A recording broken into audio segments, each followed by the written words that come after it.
Hi, I'm Dr. Timothy Gay, and this is our practice tip of the week.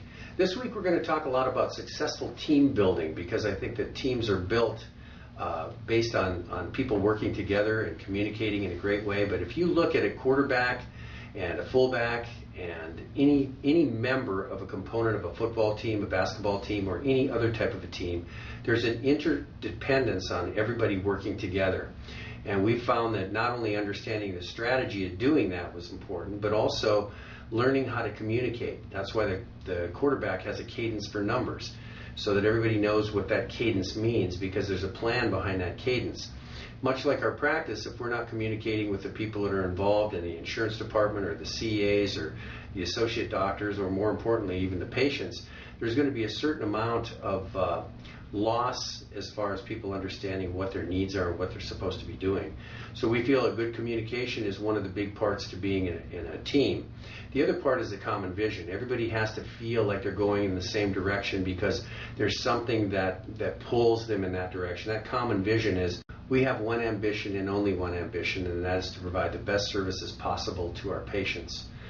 We give them great results. We strive for excellence and give them more than they expect. As long as we remember what our vision is, it's much easier to go on as a team. I think that constantly we need to strive for mastery. So good communication, having a vision, and striving for mastery is very important. And that means everybody needs to be black belts in the way that they do their jobs.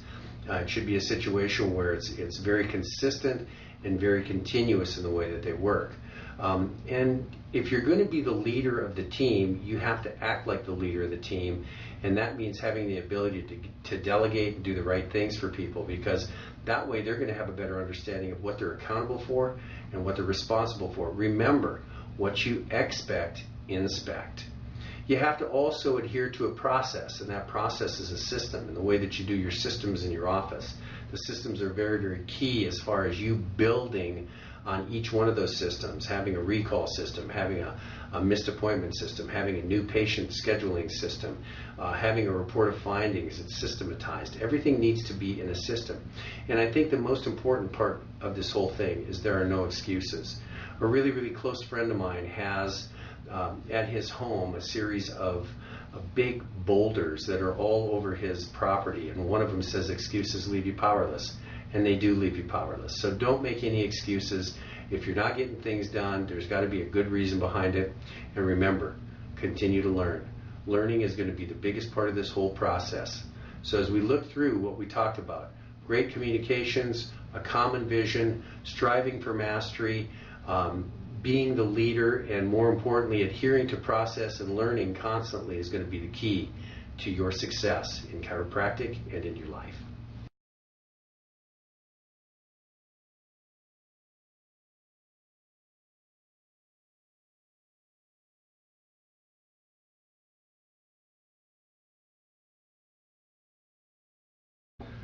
And action. Hey, how you doing? I'm Dr. Timothy Day, who is related to Timothy Gay after tomorrow. Let's start over. Hi, I'm Dr. Timothy Gay. Welcome to Practice Tip of the Week. This week we're going to talk about building okay. Hi, I'm Dr. Timothy Gay. This is the